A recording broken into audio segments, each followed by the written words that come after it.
Hola amigos, ¿qué tal? ¿Cómo están ustedes? Nuevamente aquí estamos de regreso en este podcast que se llama Entre Páginas, podcast en el cual nosotros como plataforma cultural Filsic queremos y hemos pretendido llevarle un poco la literatura de autores regionales, también de autores nacionales, pero las letras a usted que nos está viendo desde su casa, que nos está viendo desde su tablet, desde su teléfono, desde su smartphone. O escuchando también. O escuchándonos también, ¿ya? Es muy importante, siempre hemos dicho que leer es algo fundamental y creo que estos espacios que hacemos de manera regional, donde ya llevamos muchos autores entrevistados, lo acercan a la gente, acercan a que usted conozca realmente y sepa que la literatura no son solamente los grandes autores, hay mucho talento local, hay mucho talento en la esquina de su casa, hay mucho talento en cualquier lugar donde va, eso es lo más democrático que hay en el mundo. Y nosotros a través de este podcast tratamos de acercarlo, así que estamos felices, agradecemos al Ministerio de la Cultura, las Artes y el Patrimonio que a través del Fondo del Libro y la Lectura nos permitió apalancar los recursos para poder hacer este espacio de difusión de los autores. Venimos con un autor muy interesante, conocido periodista. Enseguida volvemos con él, vamos a la pausa comercial y volvemos enseguida con lo que nos trae este podcast en esta ocasión. Vamos y volvemos.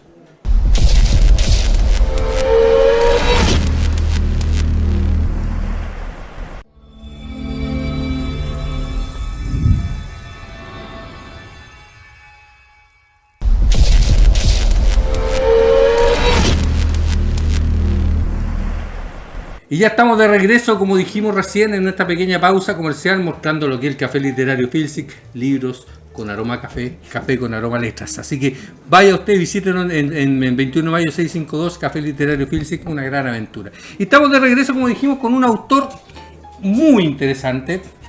Él es periodista de la Universidad Católica del Norte, él es cofundador de Timeline, un medio del cual yo tengo un profundo respeto, ¿ya? Él, ¿cómo se llama? Hace asesorías en estrategia de comunicación con énfasis en comprensión y crítica de las tecnologías emergentes. Mira qué interesante, ¿ya? Sí. Creador del proyecto Nadia y que de repente aparece con un libro publicado que ha llegado bastante. Vaya, el libro ¿Por qué ChatGPT no me pesca? Antes que hablemos del libro, vamos a conocer un poco al autor. Patricio, bienvenido a este podcast Entre Páginas. Bienvenido aquí a hablar un poco de la cultura de los libros. ¿Cómo estás tú, Patricio? Muchas gracias, Patricio, por la invitación. Agradecer a todos los oyentes que nos están mirando, que van a ver este espacio de podcast. Yo no me considero escritor, pero gracias por la invitación. Me considero más un divulgador que escritor, aunque mi querida amiga María Luisa, que es escritora grande, brillante, digamos, de acá del norte, me dice, no, pero si tú eres escritor.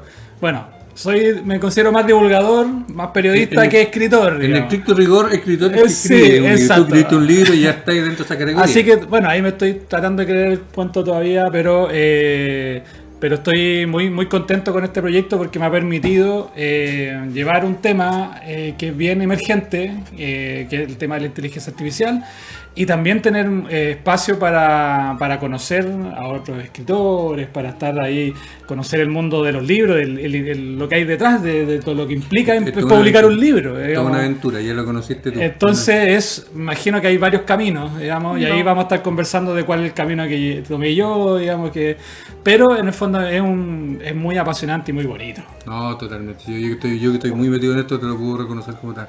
Patricio, tú eres de Santiago, ¿cierto? Yo nací en Santiago. ¿Cuándo te viniste aquí a Antofagasta? Me vine a estudiar a la Universidad Católica, me vine a estudiar periodismo, pero tengo un nexo mucho más allá con Antofagasta.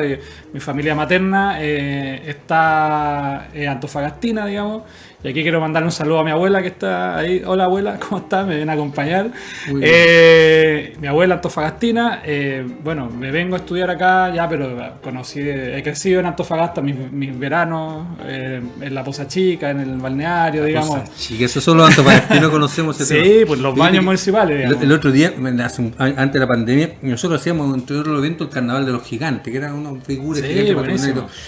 Nos dijeron, esto se me ocurrió, de repente soy disperso, perdónenme. De repente estábamos pensando ahí en la mesa, oye, ¿qué figura podríamos hacer que identifique harto Antofagasta? Y yo, no, que la portada, que los mineros, propusimos una idea, yo puse una idea y que muy antofagastina, y que solo el antofagastino le toma el valor. El león de la Plaza Colombia. El león, es un león que para los turistas pasa desapercibido.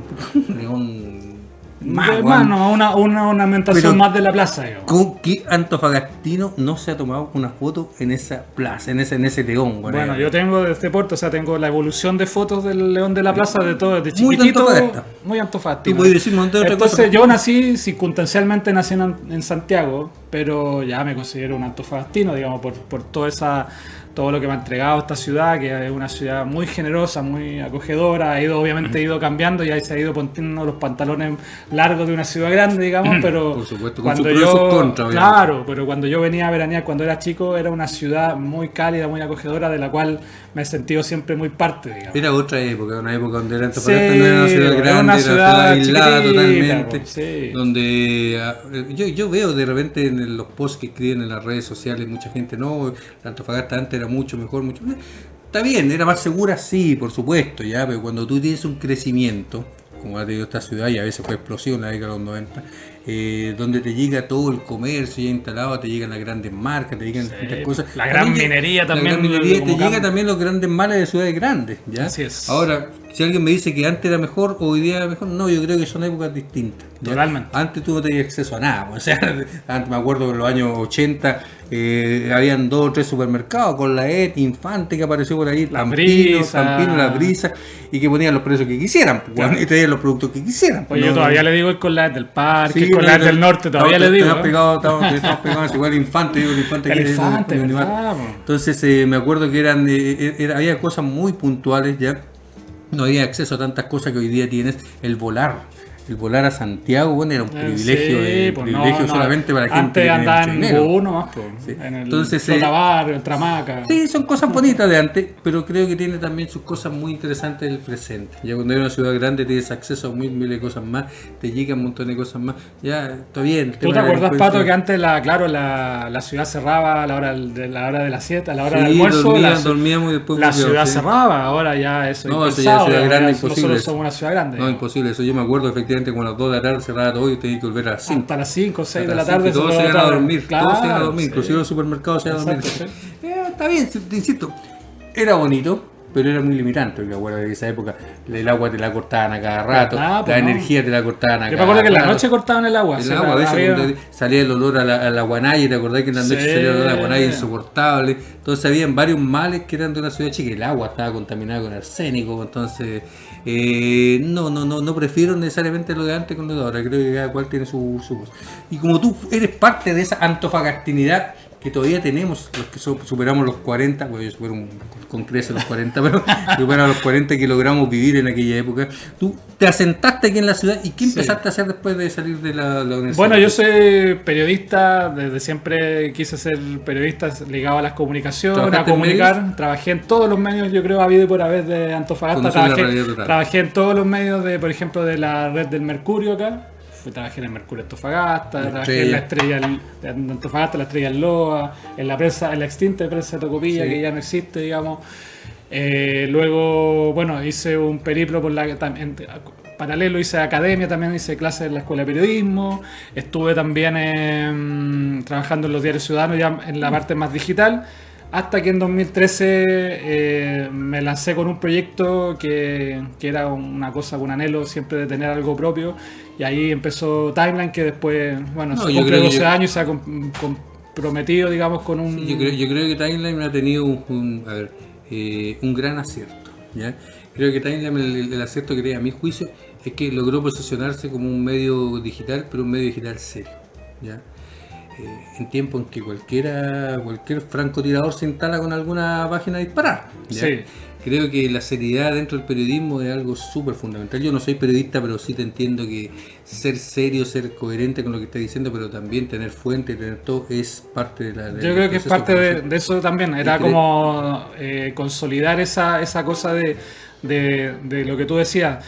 Hay mucho ruido, digamos, y había que ponerle un poco de profesionalismo y seriedad, digamos. Y esa era la mezcla. Un poco de humor también nos gusta mucho el humor. No, está bien el humor periodístico y no, todo. Si yo no.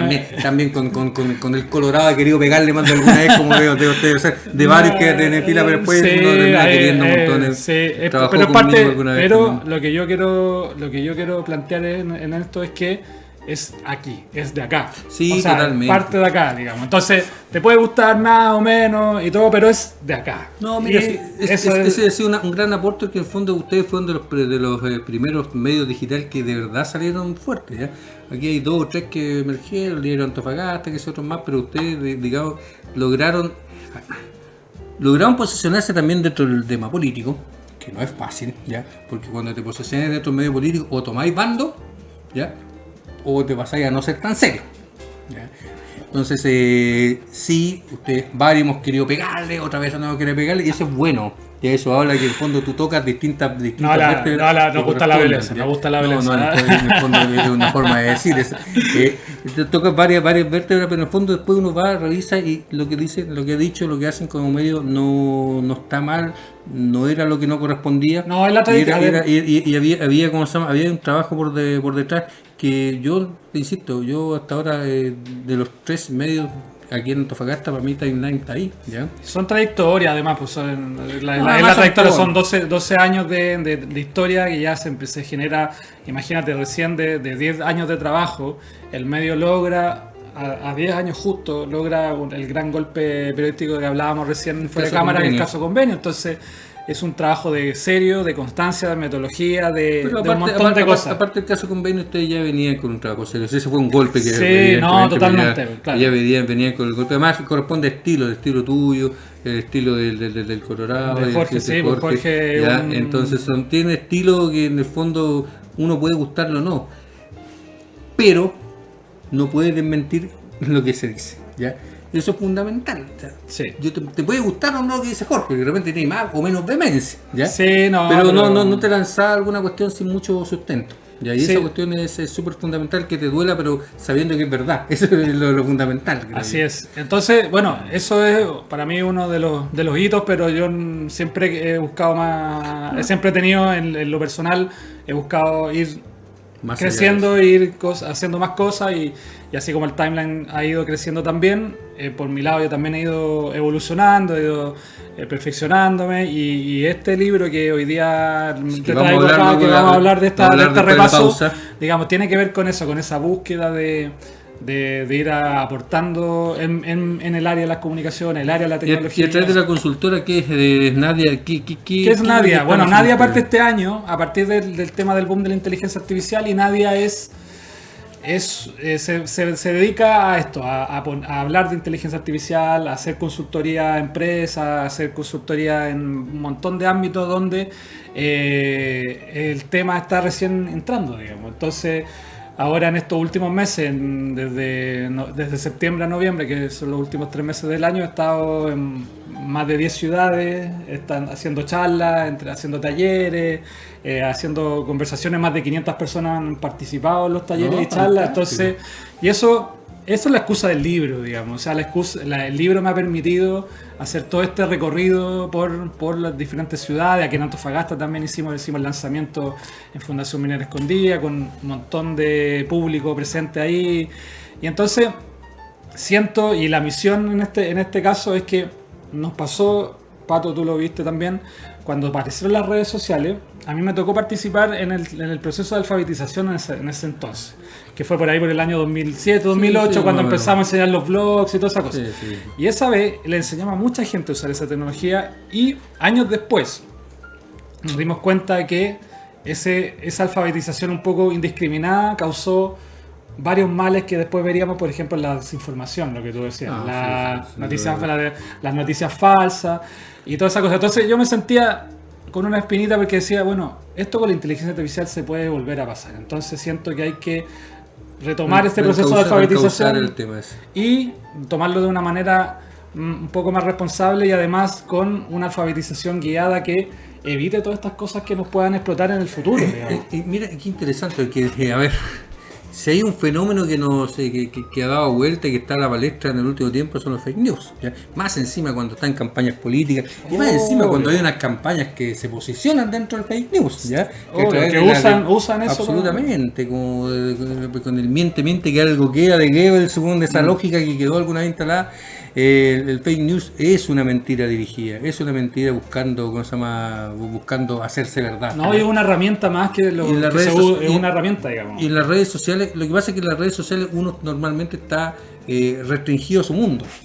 Tú tenías a tu amigo, Las burbujas las burbujas leía a tu amigo y todo, pero uno no olvida la gran cantidad de cosas que hay sucediendo cuando sales y cuando empiezas a ver las otras cosas, vas descubriendo que hay una cantidad de mundos, hay una cantidad de comentarios, hay una cantidad de gente queriendo decir cosas, pero también hay una cantidad de responsabilidad, bueno, en lo que se dice, ¿no? Es impresionante, sí, porque en fondo es como quien dice, una vez me dijo una persona que me metió una crítica sin ningún fundamento, bueno, es lo que yo pienso y se acabó.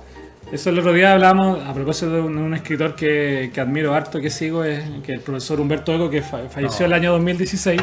El profesor Humberto Eco decía, bueno, las redes sociales ponen al mismo nivel, con el mismo volumen, a un premio Nobel que a el imbécil que se habla tontera en el bar, digamos. Totalmente. Entonces, eso obviamente ha permitido que hoy en día no se filtre, o sea, da lo mismo que lo publique el New York Times a que lo publique el diario Tres Chanchitos, digamos, que puede decir cualquier cosa, digamos. Y han surgido un montón de males, por ejemplo, el terraplanismo, la antivacuna y un montón de otras cosas que son malas para la salud pública. El problema es que generan seguidores y seguidores que replican esto y seguidores que lo creen. Yo, que uno lo que me estaba acordando recién, he tenido round con los terraplanistas, ¿ya?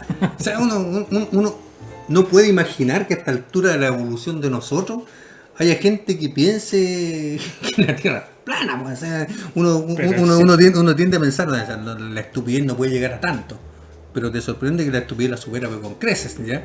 Porque pensar a esta altura de vida que la Tierra es plana es como, no sé, o sea, es que viejo, no sé. Bueno, y aquí podemos aquí hay que ser bien claro, ¿eh? Esto es culpa de esta herramienta como las redes sociales han provocado. Sí, porque en el fondo esta hiperglobalización de contenido, de que cualquiera además puede generar contenido sin ninguna verificación ni responsabilidad. No, el tema de las redes sociales, absolutamente. Si antes de redes sociales esto no existía, digamos, ya era las mentiras eran más bien instaladas a través de, no sé, tenía que suscitarse varios casos para que la televisión fuera un actor que pasaba esto, pero era más difícil. Tenía un juicio público y un escarnio público y tenía hasta una institución que controla lo que decís, ¿ya? Exacto. Entonces era más difícil lo que pasaba, pero más difícil. Pero después llegó el tema del boom de las redes sociales y una liviandad para comentar cosas que es impresionante. Entonces, ese es el mundo que eso es lo que nos ha tocado. Y a mí me ha tocado mucho investigar esto en mi rol de académico también. Entonces, en el tema de inteligencia artificial, porque esto es relativamente nuevo, la inteligencia artificial generativa, aparte del 2022 se le ve el primer modelo de ChatGPT de manera pública, o sea, no tiene ni 3 años.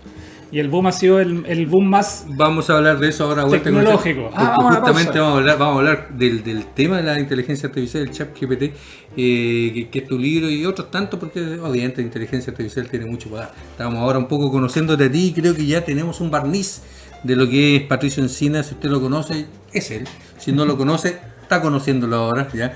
Así que este es el primer bloque, siempre es para conocer al autor, para que conversemos, para que sepamos de quién se trata y después vamos a abarcar un poco el tema de la obra. Así que ya hicimos el pincel, productor, estamos felices. Vamos a una pausa comercial y volvemos enseguida a seguir con este podcast entre páginas, conversando con Patricio Encinas, que está muy interesante charla. Vamos y volvemos, un segundo.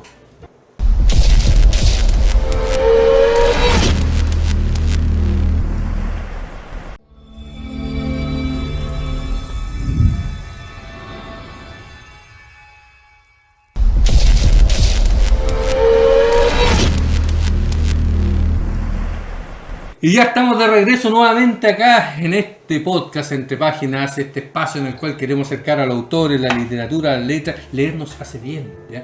Siempre una persona que sea lectora, y esto yo lo digo con mucha responsabilidad, es mejor persona que una persona que no sea lectora, ¿ya? Y puedo dar millones de argumentos, todo lo que queráis, y es algo que estoy convencido.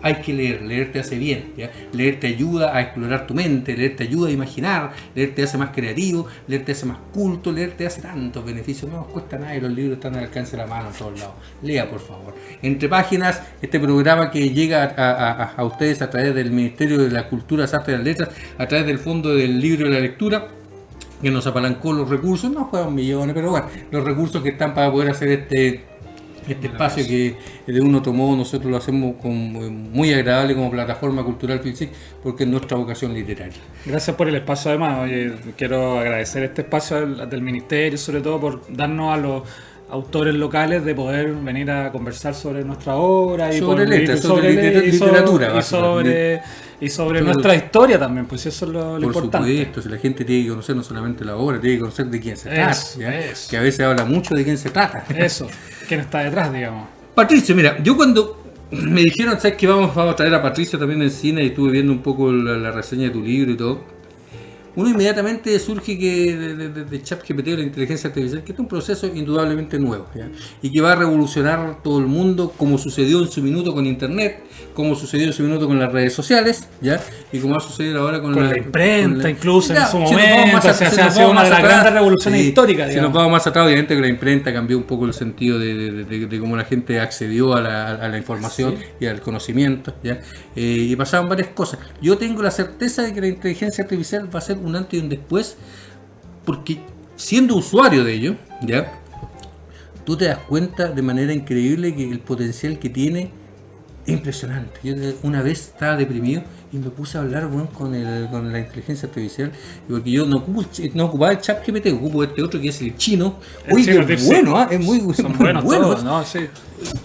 Y me daba consejos y me hablaba de tú a tú. Y en un momento determinado había pasado como 40 minutos yo hablando con mi celular, bueno, con una cuestión inimaginable, con una inteligencia artificial. Dije, cresta, ¿de qué estamos hablando? Si yo, que me considero una persona medianamente culta y todo lo que queráis, me tiene totalmente atrapado, bueno, y absorto este tema, ¿qué podemos esperar de ello? Sí, bueno, es el tema de la inteligencia artificial, obviamente va más allá de ChatGPT. El ChatGPT es como el genérico, pero es como para pero abarca un montón de herramientas, y el libro habla de experiencias personales usando la inteligencia artificial durante más o menos un año y tanto, digamos. Y ahí pongo, por ejemplo, relatos con mi mamá, con mi abuela, que aquí presente también, así como que historias de cómo ellas también me acompañaron en este proceso y cómo yo les fui inculcando el tema de la inteligencia artificial. Y conversaciones con amigos, y eso va mezclado con el uso de herramientas, de cómo interactuar mejor con la inteligencia artificial, porque al final podemos usar la herramienta que sea, puede ser la DeepSeek, que es china, el ChatGPT, el Gemini, etcétera, pero hay una competencia que es fundamental, que es cómo nosotros nos comunicamos. Y hay que entender una cosa. Los modelos de inteligencia artificial son modelos de conversación, no son buscadores. No, o sea, lo que busca es una conversación, como ha sido una conversación muy natural, humana, pero también hay que entender que no es humano, digamos. Y no piensa. Hay una programación que está detrás de esto. Claro, entonces son herramientas no son herramientas de precisión, son herramientas de predicción. Por lo tanto, a veces, como le llaman los expertos, alucinan, y no es alucinación, yo le digo chamullo, o sea, te chamullan, digamos, son bien chamullentos, digamos. Es lo más humano que hay, pues. Obvio, eso lo digo. Chamullo es lo más humano que hay, pues. Es el chamullo. Entonces, cuando yo siempre pongo este ejemplo cuando hago estas charlas o talleres, digo, bueno, ¿qué pasa cuando el jefe te pregunta algo y tú estás medio ahí cantinflay, ¿no es cierto? Así, oye, puede ser. Sí, y nos pasa todo el tiempo. Y el ChatGPT o estas herramientas, sí. Hay algunas más chamullentas que otras. Pero en general. El que chamulle es muy humano. Ya es una inteligencia artificial que es muy humana. Pero el chamullo no es humano, sino que es un chamullo por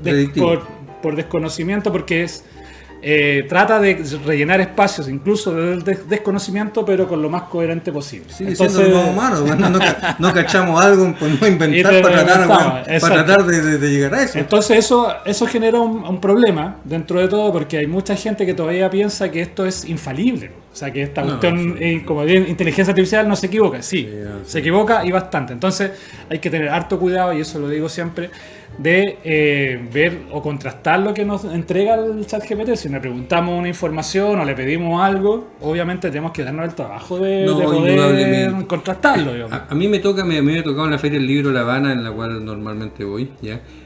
Siempre hay una jornada que es la jornada de negocios y jornada profesionales, y los últimos 3 años me ha tocado a mí dar la charla inicial, ¿ya?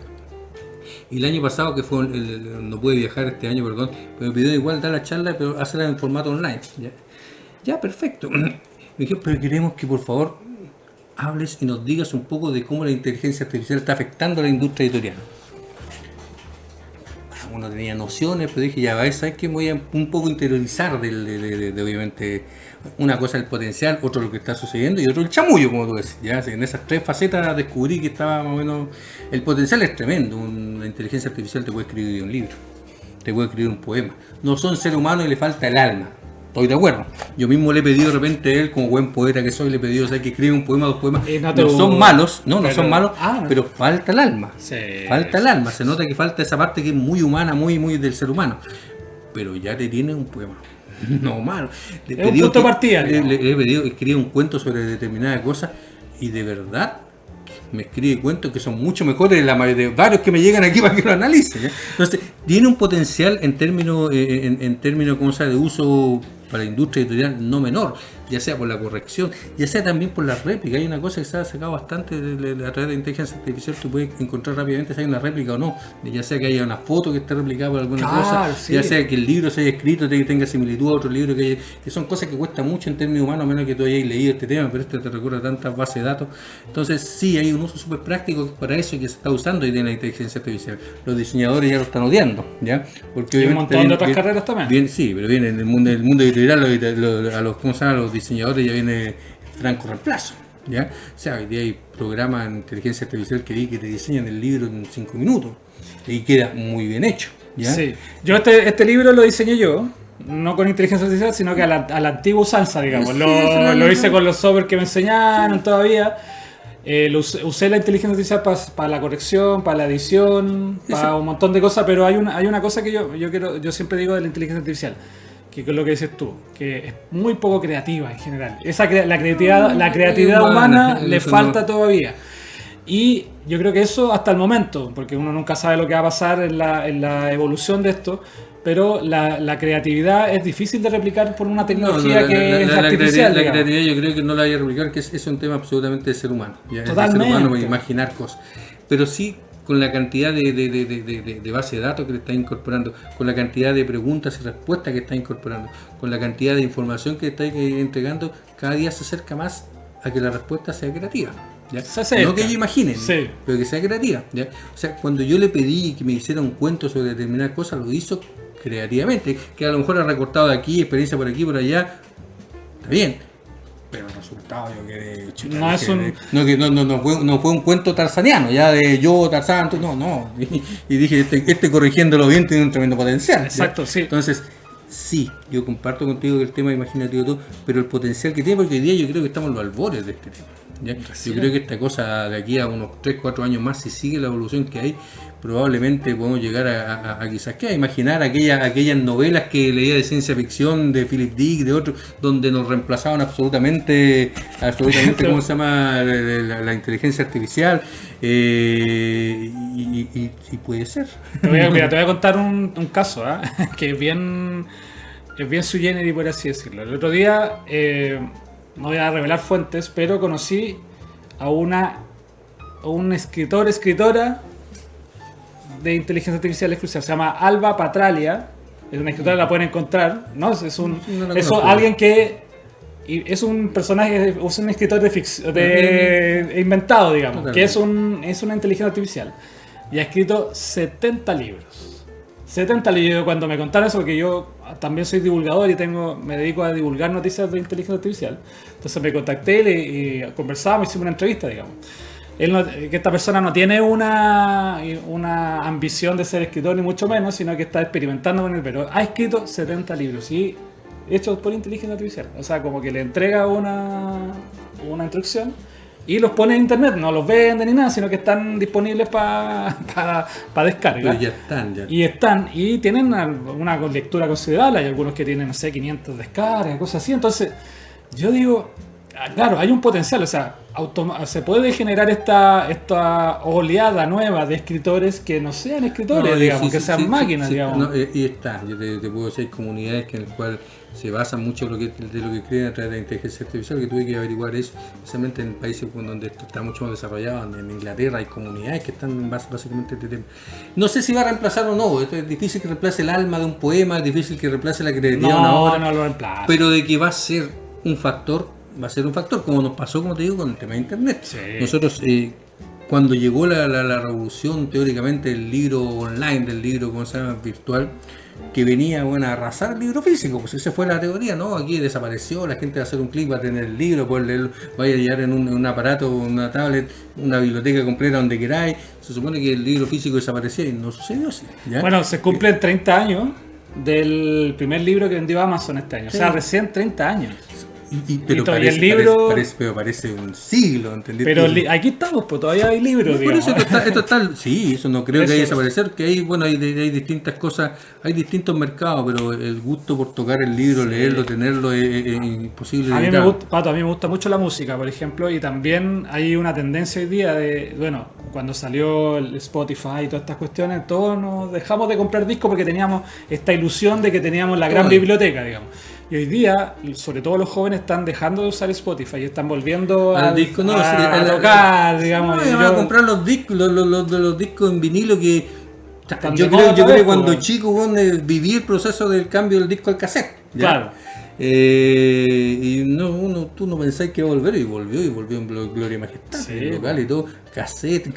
Los cassettes están de moda otra vez, y están caros además, sí, porque están de moda. Entonces en general también las cosas de antaño vuelven, una reminiscencia por distintas cosas, pero bueno, el libro físico yo creo que no va a desaparecer. Entonces cuando empezamos a revisar el tema de la inteligencia artificial en la industria editorial, ¿ya?, tú te diste cuenta de ese potencial. Pero también te diste cuenta de un potencial tremendo que tiene, no necesariamente en la literatura dura, sino que en la literatura más de ilustración. Mangas, ¿ya? Es impresionante cómo era la capacidad que te crea personajes, historias, porque es dibujo, los dibujos. Oye, de verdad que hay ya libros que están escritos de manga, historias de manga que están escritas por inteligencia artificial. Quizás el libreto todavía sigue siendo habiendo mucho humano, pero tira el libreto. Lo que pasa es que ocurre el siguiente fenómeno con la inteligencia artificial, y yo lo llamo lo que es una nueva caja de herramientas. Es una nueva caja de herramientas que tenemos a disposición. Y mucha gente que a lo mejor dibujamos, yo no dibujo nada, por ejemplo, pero me encanta el cómic de repente. Entonces tengo una herramienta hoy en día que puede plasmar esa visión que uno pueda tener, o lo puedes hacer tú mismo, digamos. Antes no lo podías hacer porque no sabías dibujar o qué sé yo. Y ahora con esta nueva caja de herramientas que yo llamo la inteligencia artificial, tú tienes la posibilidad de, al menos, de plasmar toda esa creatividad que tú tienes, que antes no tenías como la posibilidad de poder plasmarla, ahora lo puedes hacer. Sí, te lo hacen un rato. Pero yo creo que eso en todo ámbito, que en el fondo no he visto que yo tengo ¿cómo se llama?, una suscripción a Canva, y me he visto gente que hace en Canva hace una película, no sé, me pone una foto mía y después tiene una serie de cosas haciendo. Es impresionante el potencial que tiene en todo ámbito de la vida hoy día la inteligencia artificial, es la convicción que yo tengo, ¿ya? Que hoy día te puede manejar un vehículo, que hoy día te puede dibujar, que hoy día te puede escribir, que te puede hacer música, ¿no? Que crea música. Sí, el otro día me mostraron una aplicación, no sé cuánto, de inteligencia artificial, que escribe una cosa y te va a generar música, como lo quería en cumbia, lo quería en todo. Impresionante. Sí. Entonces, no va a reemplazar el talento, pero sí te quita espacio. O lo potencia. O te quita espacio también a la gente que estaba haciendo eso. O sea, también este tipo de cosas también viene a reemplazar de un otro modo mucho de lo que los seres humanos hacíamos automáticamente, ¿ya? Yo creo que suma más gente haciendo cosas que antes, por limitaciones creativas o de conocimiento. Yo creo que suma más. O sea, si hoy día hay una cantidad de escritores, ahora vamos a tener más escritores. Antes había más dibujantes, ahora vamos a tener mucho más gente que haga ese tipo de cosas, digamos. Y eso no es algo que yo considere que esté malo, ¿ya? Es algo que no sé en qué va a derivar, eso puedo decir, ¿ya? ¿Por qué dice que ChatGPT no me pesca? Porque, bueno, el principal problema de estos modelos de inteligencia artificial, primero, es que nadie nos enseñó a usarlo. No, o sea, como que llegaron y como que nadie nos enseñó, así como úsenlo. Segundo, tampoco nadie nos enseñó a comunicarnos con la inteligencia artificial. Entonces, en el fondo, esta frase es una frase que nace de mi mamá, digamos, un día que mi mamá profesora, se jubiló este año. Entonces yo le decía, mamá, usa la inteligencia artificial para preparar tus clases, generar contenido. Y un día me escribe por WhatsApp y me dice, ¿sabes que esta cuestión no me pesca? Y le daba cualquier cosa, digamos. Entonces, y eso pasaba, no era porque la herramienta estuviera mal, sino que ella nos estaba pidiendo correctamente. Entonces lo que yo hago, para empezar, esa como la conversación inicial, digamos, de cómo pedirle mejor a la inteligencia artificial para obtener mejores resultados de... ¿Tú en este libro das pautas, enseñas sí. o profundizas en la materia? Entrego pautas, entrego lo que se llaman algunos marcos, digamos, para generar mejores prompts. Los prompts son las instrucciones, digamos. Entonces, para mejorar en el fondo es una habilidad que es muy humana, que es conversar. Y eso también yo lo traslado a la vida real. Por ejemplo, un jefe que te pide, oye, dame, en general somos bien malos porque hay jefes que no piden bien lo que quieren, digamos. Entonces uno le entrega lo que te pidió y te dicen, ¿sabes qué? Esto no fue lo que te pedí, pero me lo pediste mal, pues. Entonces lo mismo pasa con la inteligencia artificial, que si tú no le pides lo que realmente quiere y le das instrucciones vagas, te va a entregar lo que él piensa que es, pero claro, no es lo que tú estás buscando. Y ahí los que no son muy conocedores entran en la decepción, digamos, del tema. Y pasa mucho, hoy día hay mucha tasa de deserción, porque hay como un 70% actual de deserción de estas herramientas que se meten, piden muy livianamente y lo dejan porque no les entrega lo que andan buscando. Pero la gracia de la inteligencia artificial es que te permite profundizar y volver a pedir. El concepto se llama iterar, digamos, de insistir hasta obtener, refinar, hasta obtener lo que tú andas buscando. No te lo va a dar a la primera, obviamente, y es un proceso y una conversación que es muy humana al final. Y esto tú lo basas o lo entregas, porque hay distintas formas. Tú puedes hablar de este tema de inteligencia artificial y profundizar mucho en lo técnico y ser un tipo muy técnico, o ser un tipo muy sencillo que le habla a la persona que no tiene idea de esto y que la primera vez que entra el chat GPT y dice a ver cómo funciona esta cosa, ¿ya? Esa es la idea. ¿Cuál es la búsqueda tuya? ¿La búsqueda tuya es justamente esa? Sí. Me han dicho la gente que ha leído el libro hasta ahora, me han dicho que está en un lenguaje bien claro y sencillo para gente que está ingresando en el tema, digamos, porque en el fondo combiné mis experiencias muy cotidianas usando la inteligencia artificial con cosas que son un poquito más técnicas, digamos. Eso te pone desde la vereda del usuario usuario que ya aprendió y cómo yo le traspaso esa información a los usuarios que están recién llegando. Esa es la idea. Y con una cosa bien personal, así como... Lo voy a leer profundamente, que yo soy un... ¿Te va a servir? O sea, yo soy un no me puedo decir fanático, pero sí soy una persona que cree mucho en las nuevas tecnologías. Ya no te quedé peor. Yo soy de la época del teléfono, tengo 55 años, no tengo ningún problema en decirlo. Soy de la época del teléfono con discos, con discos del libro en formato de la biblioteca, de buscando fichas, fichas de libro para ir a buscarlo. Las fichas para ir a buscar donde está el libro. Claro. Esa es la época que uno sale. Yo en la universidad, cuando ingresé, venía recién ingresando los computadores con el Word, no el Word, sino que el Lotus, me acuerdo, sí, con esos pan de molde, de esos disquetes pan de molde que eran. De hecho hice mi tesis el año 93 en ese formato, o sea, imagínate, vengo de eso, pero uno tiene que ser capaz también de ir evolucionando, porque si no te va a quedar absolutamente en el tren de fondo. ¿Ya? Totalmente. Entonces creo que la entrega de este tipo de cosas, ya que te hablan, te insisto, de algo que está absolutamente en los albores, porque esto probablemente en un año más te voy a decir, chuta, me faltó un montón de cosas evolucionadas, hay que ser el número 2 y número 3. No, ya está. De hay hecho, que ser el número 2 y número 3 ya inmediatamente para actualizar.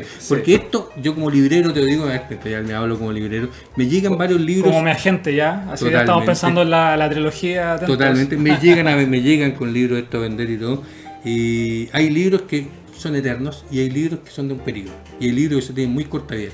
Yo creo que que evoluciona tan rápidamente, es un libro que tiene corta vida y que si no haces la segunda patita con la actualización, esto va a quedar dentro de las bibliotecas del recuerdo, ¿ya? Sí. Y creo que debería ser una segunda parte. O sea, ya hiciste uno de estos, ya has tenido un éxito, ya has vendido, y has viajado dando charlas, dando cátedra sobre este tema.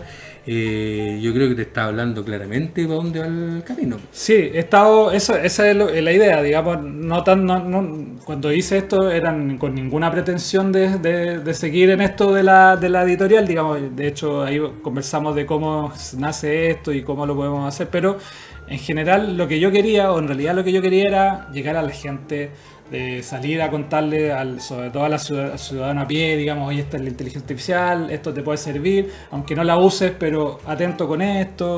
Totalmente un aporte en el fondo. Porque yo creo que o sea, a la gente que no se sume o que no conozca, lo deja en una posición de vulnerabilidad en el futuro. Totalmente. Sí, y además que, a diferencia de redes sociales, a diferencia de internet, que tuvo un tiempo de amasado, ¿ya?, de modificación y de aceptación y de masificación, esta es una locura que vino, se instaló y nos tiene a todos todos Sí, bueno, todos marcando ocupados con cada día una cosa nueva, ¿ya? Exacto. Entonces, si no somos capaces, no eres capaz tú que estás divulgando, de mantener en el tiempo una divulgación, yo te insto a que lo hagas, a hacer una saga, como uno diría en términos literarios, de este tema.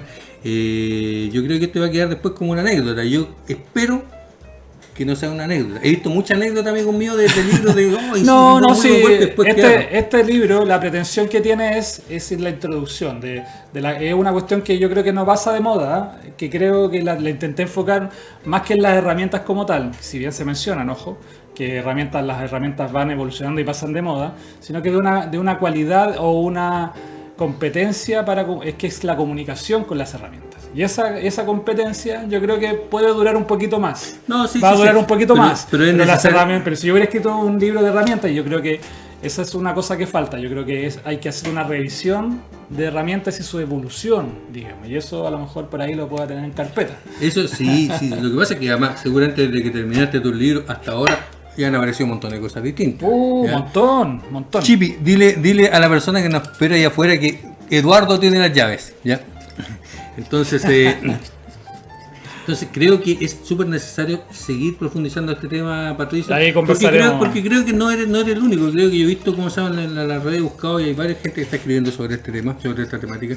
Pero es interesante que lo esté escribiendo también alguien de acá local, con una perspectiva también local y con un desafío de profundizar localmente este tema. Yo creo que mi revolución será desde las regiones. Eso yo digo, como en estos viajes, yo digo, la revolución, yo voy a hacer una revolución desde esta región, digamos. Ese es como el foco, digamos. Yo desde acá voy a... Estamos en la misma línea que nosotros como industria editorial pretendimos y dijimos, ¿sabes qué?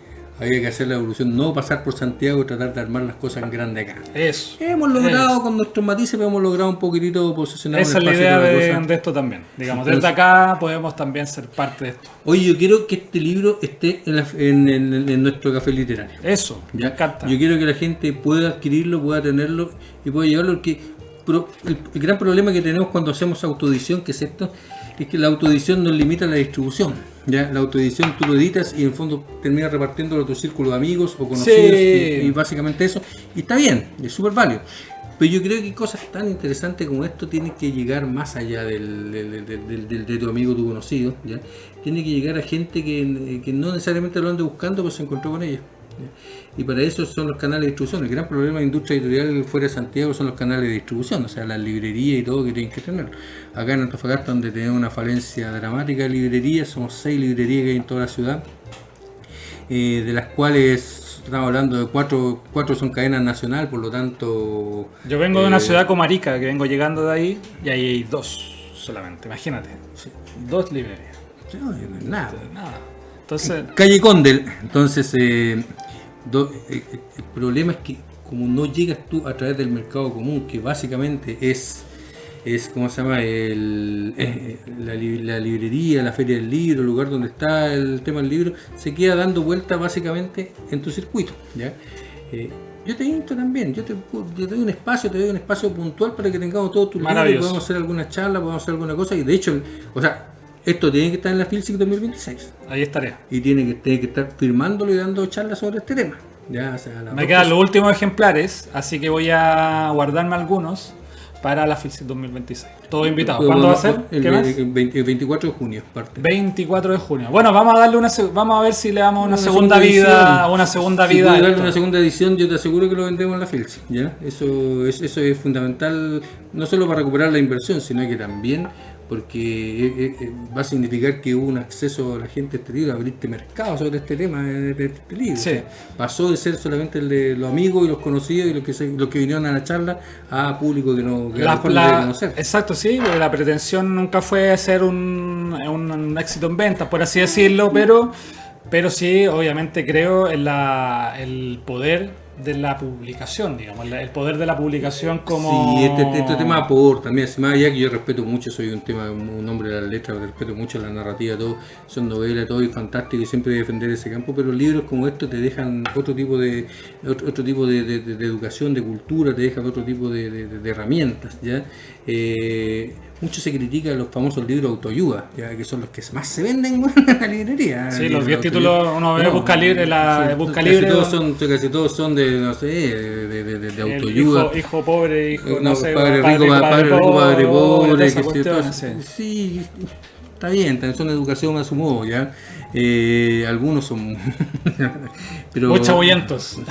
Algunos proliferan el neoliberalismo de una forma gramática, ¿ya? Pero está bien, ya hay gente que anda buscando eso, hay gente que quiere ese tipo de cosas y ok, puede ser para eso. Pero creo que estos que entregan herramientas sobre algo tan actual, ¿ya? Merecen el espacio y merecen estar en manos de la mayor cantidad de gente posible. Porque esto es parte del futuro. Aquí estamos hablando de lo que estamos actualmente, lo que sigue viniendo y lo que va a venir.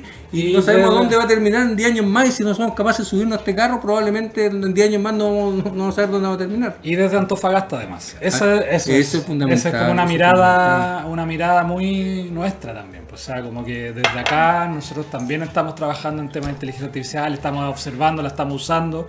Así que esa es como también, o sea, por eso te digo que la revolución también puede ser aquí en Antofagasta o en cualquier región, digamos. Estoy totalmente de acuerdo. No solo Santiago. Estoy totalmente de acuerdo, Patricio, estamos de acuerdo. Los patos. A veces me hablaban de los famosos patos. Estoy totalmente de acuerdo contigo, Patricio, así que primero que todo te voy a felicitar. Gracias. Porque esto es una gran iniciativa, ya más allá de lo que uno diga, una gran iniciativa. Pudiste haber escrito cualquier cosa periodística, ahí a la mano un reportaje, alguna cosa, ¿ya? O inventar una historia en base a algún tema periodístico, pero optaste por algo que le va a dedicar a gente, que le va a ayudar y que es una herramienta. Eso quiero. Te felicito. Segundo, te doblemente felicito porque fuiste capaz de sacar plata a tu bolsillo. Sí, hice una inversión para hacerlo, ¿ya? Sí. Ahora vamos a hablar para que nos hagan el mismo tipo de inversiones, para que la cosa sea menos salado de lo que salió, ¿ya? Sí. Y para saber que sea en esto... ahí la asesoría. En esto yo lo sé, Ya sí. Hay otras cosas que no sé, pero esto yo sé. Entonces, te felicito por haber hecho la inversión. Y tercero, te felicito porque dijiste, ¿sabes qué? Aquí hay una beta para inculcar herramientas a la gente y me estoy dedicando a hacer charlas, me estoy dedicando a distintas cosas. Estás saliendo un poco de lo que era tu territorio que ya tenías totalmente cubierto, recorrido del periodismo, de los medios y todo eso. Saliste de tu zona de confort y dijiste voy a explorar esta otra cosa y creo que te ha ido bastante bien, ¿ya? Sí. Entonces creo que esas tres cosas hablan de que tenías un... Y es salir un poco del mundo académico también, porque me pasó también que uno escribe en la academia, digamos, y salen los famosos papers. Sí, y esos papers no lo lee quien lo tiene que leer y se acabó. Y si es que, digamos. Entonces a mí me interesaba hacer algo que lo pudiera ver la gente. La gente común y corriente, no, los papers son un tema académico, no pasan de eso. Entonces yo también reniego de un poco, o sea, me salgo un poco de eso también, ¿sabes? Así como de buscar una sirven para la reputación académica los papers, pero creo que esto es un paso adelante, esto es buscar entregar algo a la sociedad. Y eso creo, Patricio, que yo te felicito absolutamente. Esperemos que sigas en esto, ¿ya? Gracias. Cuenta con nosotros como Filsic, como plataforma cultural Filsic, de librería, de la feria y de todo el mundo editorial. Tenemos una editorial que estamos publicando este tipo de cosas. Cuenta con ello, que creo que para nosotros esto es un gran aporte, ¿ya?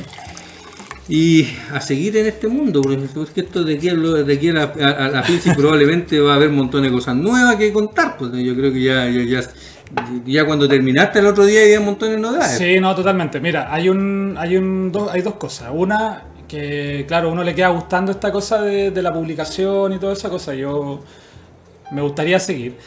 Y tengo en carpeta, así como una cosa que tiene que ver con la divulgación, pero se sale un poco de la inteligencia artificial, aunque la toca, digamos, que tiene que ver con los últimos 30 años en cuanto a evolución tecnológica. Y es lo que hablábamos recién, que a mí me gusta mucho desde las interfaces, de pasar desde el cassette, o sea, que una línea de tiempo que nos tocó vivir a nosotros como generación y a ti también, desde el cassette hasta cómo llegamos del cassette a la inteligencia artificial. Imagínate ese tránsito del vinilo. Bueno, imagínate, en 30 años todo lo que cambió, digamos. Entonces estoy trabajando en hacer una recopilación un poco histórica, basado también en experiencias personales, que ese es como el sello, de ponerle un sello propio, de hacer esa evolución de cómo llegamos desde el cassette hasta una cuestión que te hace cualquier cosa que le pidáis, digamos. No, es impresionante. El último cuarto de siglo del siglo pasado a la fecha es el mundo otro. Ya en ese tipo de cosas es... Y que como decís tú, 30 años se ve un ciclo completo, pero es 30 años, no es poco, es un tercio de... Totalmente de acuerdo. O sea, estoy hablando del año 1995. Yo estaba saliendo de la universidad en esa época. Imagínate. Y hoy día veo un mundo. ¿Cómo cambió el mundo en 30 años, digamos? Totalmente, cambió en todo sentido de la palabra. Es impresionante ese tema. Entonces, creo que aquellos que hablen de este tema y que eduquen sobre este tema son gente muy valiosa. Así que muchas gracias, te felicito, Patricio. Espero volver a tenerte. Espero tenerte en la feria. Yo lo primero voy a ir a conocer el café. Vamos está para allá, en 21 mayo. 652. 652. Ahí estaremos visitando el primero el café. Vamos a llevar unos ejemplares para que ahí si quieren. Te agradezco profundamente, Patricio. A usted que nos está viendo, este libro ChatGPT no me pesca. ¿Por qué ChatGPT no me pesca? Vamos a tratar de tener un ejemplar en la librería para que pueda adquirirlo. ¿Ya? Quedan algunos también en Busca Libre, eso típico de esas plataformas. Pero vamos a tenerlo ahí para que usted lo pueda adquirir y vamos a tratar de convencer al autor de hacer una segunda edición. ¿Ya? Ojalá rápidamente, porque este tema tiene como te digo, entonces terminaste de escribirlo y ya seguramente hay algo nuevo. Muchas cosas. Entonces hay que proliferar este tipo de cosas. Así que muchas gracias, Patricio. A usted que nos está viendo, nada más que felicitar al autor, que lo conozca, a él. ¿A dónde te puede seguir a ti la gente? Sí, en Instagram estoy en Clics Modernos, _modernos IA, ahí me pueden encontrar como Patricio Encina también. Estoy en LinkedIn por Patricio Encina, que estoy publicando también harto contenido sobre inteligencia artificial, ahí aprovechando, o sea, no para, digamos, esta cuestión, entonces hay que seguir publicándole, dándole salida, así que en esos canales, en nadiapersonal.com también, que es la página donde al principio vendí los primeros libros, o sea, hice toda la autogestión digital de venderlo, así que ahí pueden encontrar también información y más noticias sobre esto también. Así que muchas gracias por el espacio y felicitarlos también porque salirse un poco del tema literario también, me imagino, no es fácil, es de repente raro, pero muchas gracias por este espacio, por la invitación. Hay que hacerle a todo por ahí. Eso. Así que, muchas gracias, Patricio, y usted acompáñenos ahora que viene una recomendación de libro. Andaba Alfredo. Yo estuve recomendando algunos libros, humildemente yo creo que he recomendado libros, pero no, la gente decía, Alfredo. ¿Nuestro Alfredo Gutiérrez? Sí, Alfredo Gutiérrez, un rockstar en todo sentido de la palabra. Compañero en periodismo también. Totalmente, entonces viene en unos minutos más a recomendar libros, que él es un especialista en recomendar libros y yo un aprendiz de recomendador de libros. Un seco. Totalmente, totalmente pato, ¿cómo se llama? Alfredo, un seco, nada que decir. Así que viene enseguida ahora con recomendación de libros, nos vamos a una pausa comercial y volvemos enseguida con esta nueva parte de nuestro querido y nunca mal ponderado podcast Entre Páginas. Patricio, muchas gracias. Nos vemos.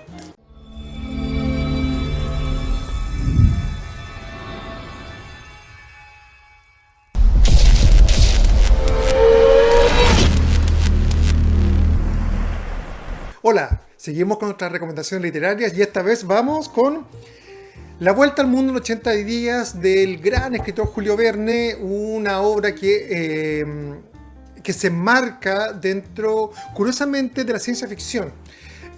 Julio Verne fue un personaje muy importante de su época, que vislumbró literariamente cómo sería el futuro. Particularmente esta obra tiene que ver con una apuesta. Yo les leo esto. Lo voy a leer al comienzo, para que sepan. No lo voy a leer al comienzo, les cuento mejor.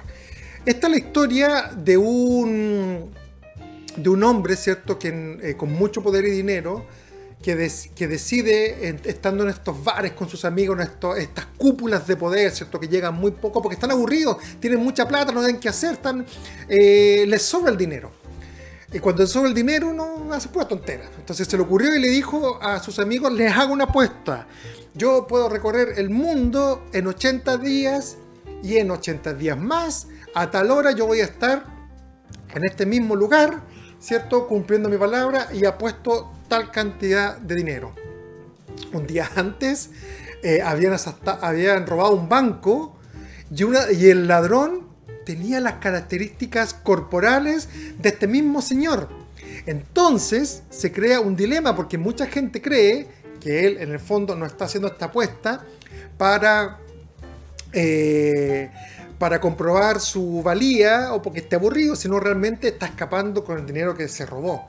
Y se va con un fiel sirviente. Recuerde que estamos, ¿cierto?, en una época en 1800, sea con su fiel sirviente, un francés que ¿cierto? Había decidido trabajar en esta casa porque quería una vida tranquila y se encuentra con que tiene que, era medio pavo, ¿cierto? Este francés, tiene que embarcarse, perdón, en un viaje terrible lleno de aventuras. Es una obra tremendamente entretenida, es para toda edad. A diferencia de la otra recomendación que hicimos de los 120 días de Sodoma, esta novela lo que busca es que atraparte en la aventura. Es una novela que nos lleva con dos personajes que, a costa del dinero que llevan y además de su ingenio, tienen que ir salvaguardando una serie de aventuras. Fue llevada al cine un montón de veces. Hasta Arnold Schwarzenegger estaba en una de estas películas. Jackie Chan participó. O sea, realmente es una obra que ha traspasado fronteras. Julio Verne, uno de estos personajes, uno de los autores que debe tener en consideración. No voy a contar el final de la novela, pero solamente señalarles que en algún momento él va de vuelta y lo toman prisionero. Es muy entretenido. Yo creo que leer a Verne en esta época sigue siendo algo atractivo. De la Tierra a la Luna, 20.000 leguas de viaje submarino. O sea, hay un montón de obras que él escribió, ¿cierto? Que han marcado una generación después de cientos de años de su existencia. Así que estas son nuestras dos recomendaciones. Todavía no llevo la otra. Vamos con... se me había olvidado que tenía dos recomendaciones. Jocelyn, nuestra productora, que está ya mirándome con cara, señor, usted trajo 2 libros. Bueno, se me olvidó, pues Jocelyn, ¿qué pasa? Dan Brown. ¿Se acuerdan de Dan Brown? Bueno, Dan Brown fue uno de los autores que revolucionó la manera en que nosotros contábamos historias semipoliciales, semidetectivescas y con muchas aventuras. Por eso estamos con estos 2 libros en la mano. Escuchen, ¿cierto?, este preludio. Pongo el libro lejos porque ya no leo. Antes de morir asesinado, Jacques Saunier, el último gran maestre de una sociedad secreta que se remonta a la fundación de los Templarios, transmite a su nieta Sophie una misteriosa clave. Saunier y sus predecesores, entre los que se encontraban hombres como Isaac Newton o Leonardo da Vinci, han conservado durante siglos un conocimiento que puede cambiar completamente la historia de la humanidad. Y Sophie, que es, cierto, nuestra coprotagonista, junto al investigador, que ya no recuerdo el nombre, así soy yo. ¿Cómo se llama el investigador? Robert Langdon. Se embarcan en una aventura entre muerte, pasión, religión. Bueno, están los templarios, que siempre son centrales. Cuando se hablan de conspiraciones, sale la gente con sus banderas de los templarios, incluso en la actualidad.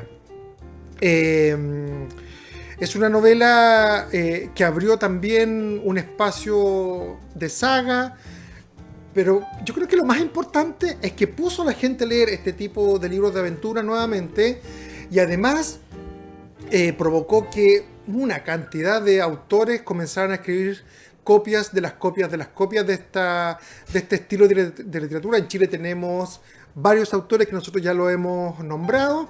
Francisco Ortega es, como yo diría, el más famoso. Comentamos parte de su narrativa también en nuestro programa. Entonces también eso es valioso, que fue algo similar a lo que pasó con Harry Potter, que decía que no, que sí, que buena literatura, que mala literatura.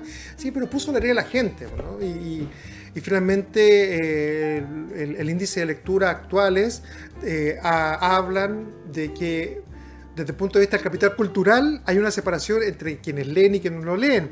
Entonces, quienes tienen más poder, más dinero, están leyendo, y versus quienes tienen menos, no estamos leyendo. Y eso significa que hay que ponerse un poco tareas para contrarrestar el poder, pues, ¿no? Si no, vamos a seguir siendo borregos en un mundo que hace distinciones bien fuertes a los que no tienen capital cultural y social. Así que si quieren embarcarse en una novela que los va a tener al vilo, ¿cierto?, del asiento, en la puntita, leyendo ahí respecto a qué va a ocurrir y con giros de trama, ¿no? Yo creo que Dan Brown es uno de los autores que les pueden interesar. Así que ahí tenemos 2 novelas de aventuras muy interesantes. Una clásica, que es Julio Verne, y esta neoclásica, digamos, que es el Código Da Vinci, que yo creo que es muy conocida. Quizás las nuevas generaciones no han llegado a ella. Pueden hacerlo también, si quieren, de las películas que se hicieron representando las obras de este autor. Así que ahí tenemos 2 novelas. Espero que les haya gustado las recomendaciones de esta semana. Y nos vemos pronto en una nueva edición de Entre Páginas.